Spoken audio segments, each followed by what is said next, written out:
어떤 신학자가 그런 이야기를 했습니다. 마귀는 항상 복잡하다, 절대 단순해지지 못한다, 이런 이야기를 했습니다.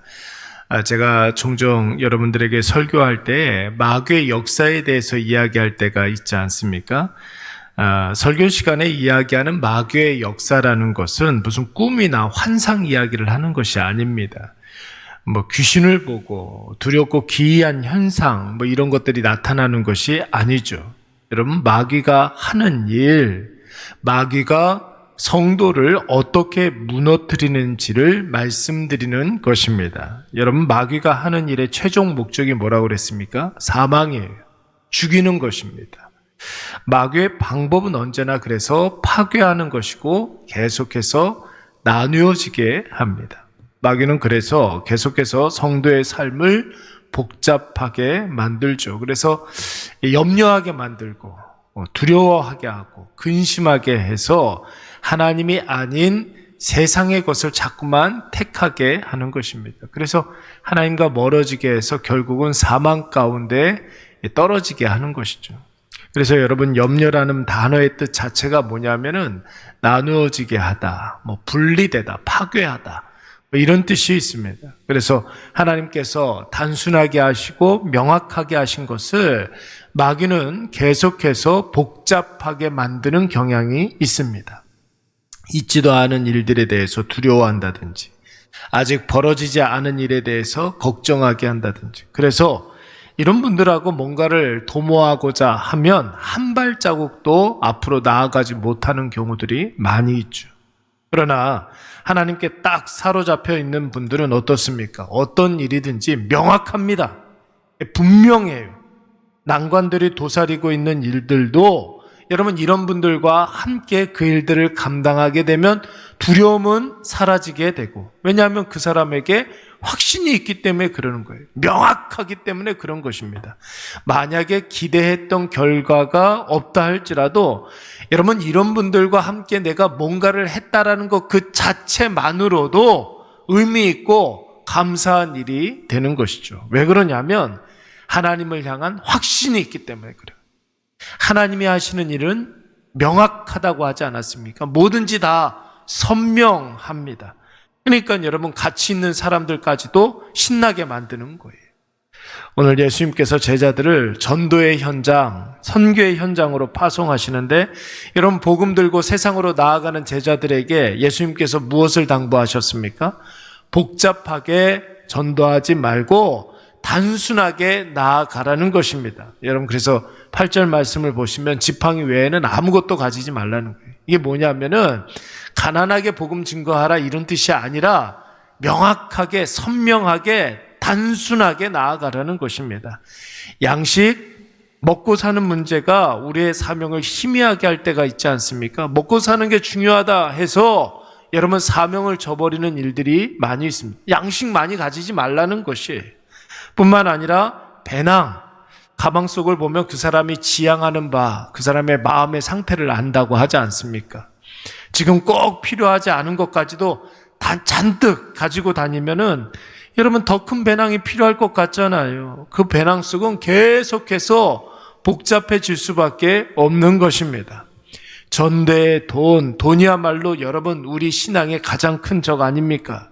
돈은 인생을 복잡하게 만들고 돈이 이끌어가는 인생은 여러분 계속해서 염려하고 근심할 수밖에 없습니다.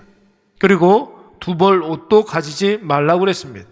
겉으로 드러나는 것에 마음을 두지 말라는 것이죠. 여러분, 우리가 가장 조심해야 될 것, 인본주의, 세속화라고 그러지 않았습니까?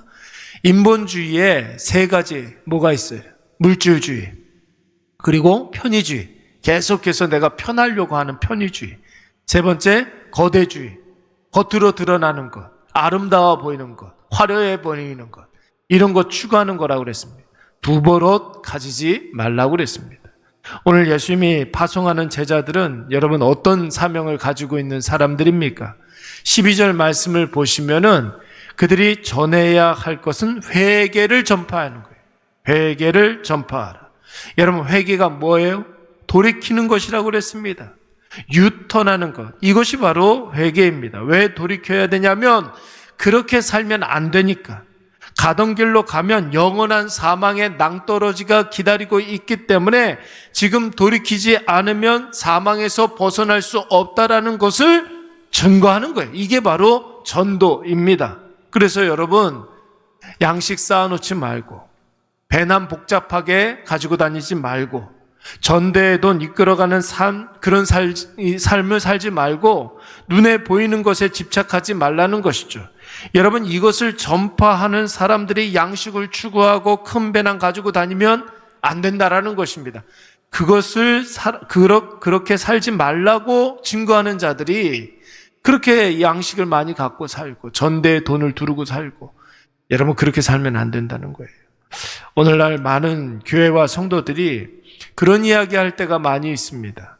과거에 우리나라 전도 방식이 너무 공격적이다, 이렇게 비판하는 사람들이 있었어요.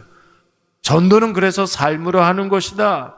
불신자들에게 그리스도인들이 감동을 줘야 된다. 그러면서 관계 전도가 가장 중요하다.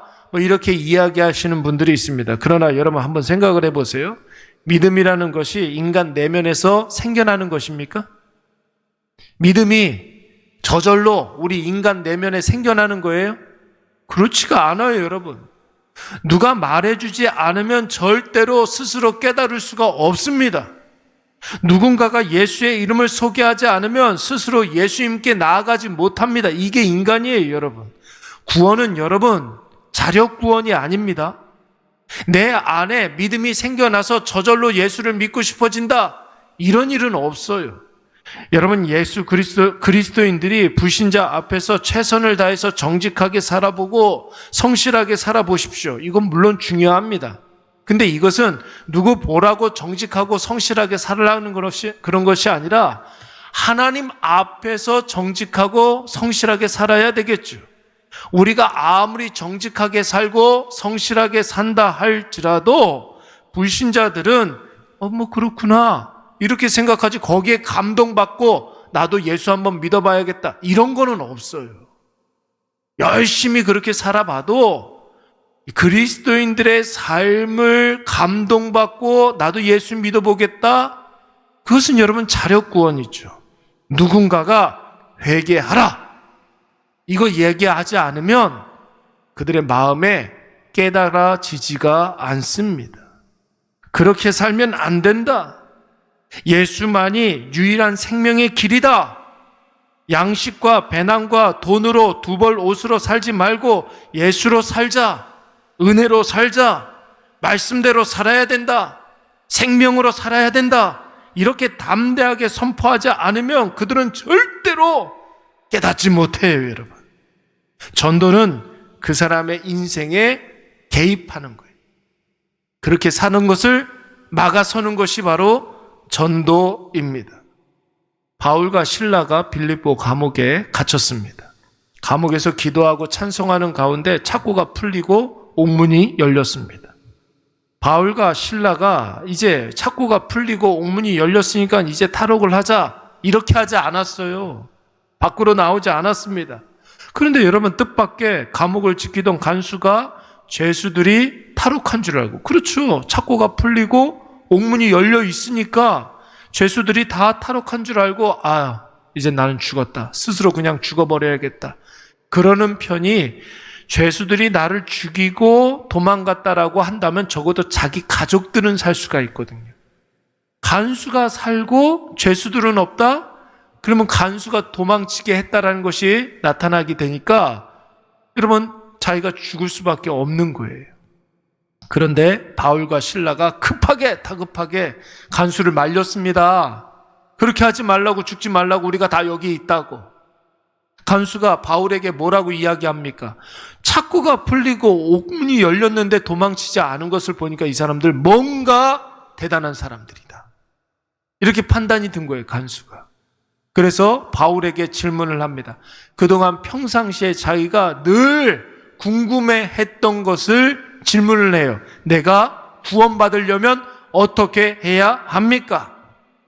그동안 자기 스스로 인생의 문제를 해결하기 위해서 부단히 노력도 하고 애를 쓰고 연구도 하고 오만 데 다 찾아다녀 봤는데 구원받는 법을 자기가 얻지를 못했다는 거예요. 나 스스로는 도저히 안 된다. 어떻게 해야 됩니까? 나는 도저히 모르겠습니다. 내 안에서 구원이 나오지 않는 것을 내가 알았습니다. 바울이 간수에게 뭐라고 이야기합니까? 주 예수를 믿으라. 그리하면 너와 내 집이 구원을 얻으리라. 정확하게 이야기하지 않습니까? 아유, 그 정도 했으면 됐죠, 뭐. 하나님이 언젠가는 알게 해주실 거예요.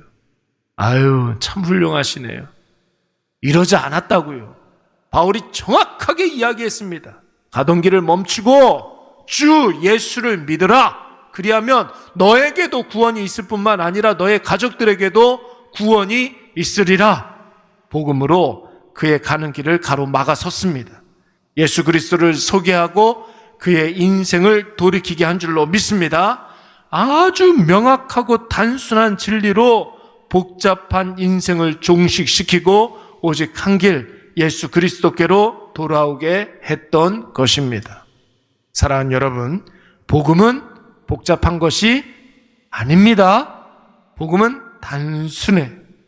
복잡하게 살던 인생길에서 돌이켜서 예수 은혜로만 사시기를 간절히 축원합니다.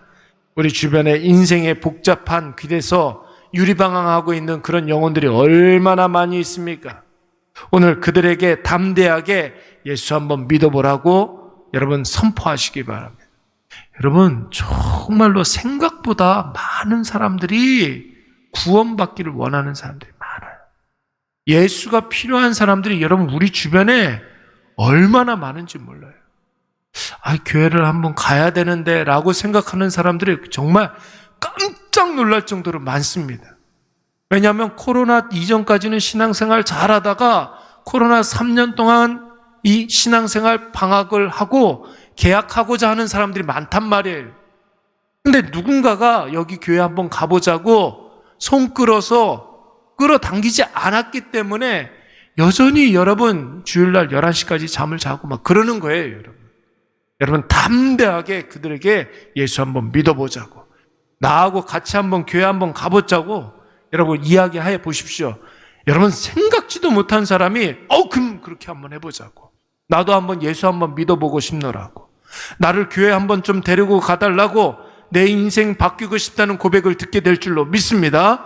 여러분 오늘 이것을 확신하시고 복잡하게 전도하려고 하지 마시고 단순하게 전도하시기 바랍니다. 그러려면 내 안이 복잡해서는 안 돼요. 내가 먼저 염려하고 근심하면 안 되는 거예요. 내 안에 예수 그리스도로 말미암아 명확한 인생 살고 단순한 인생을 살고 단순하게 복음 증거해서 여러분 선명하게 하나님의 놀라운 역사를 경험하시기를 간절히 축원합니다. 우리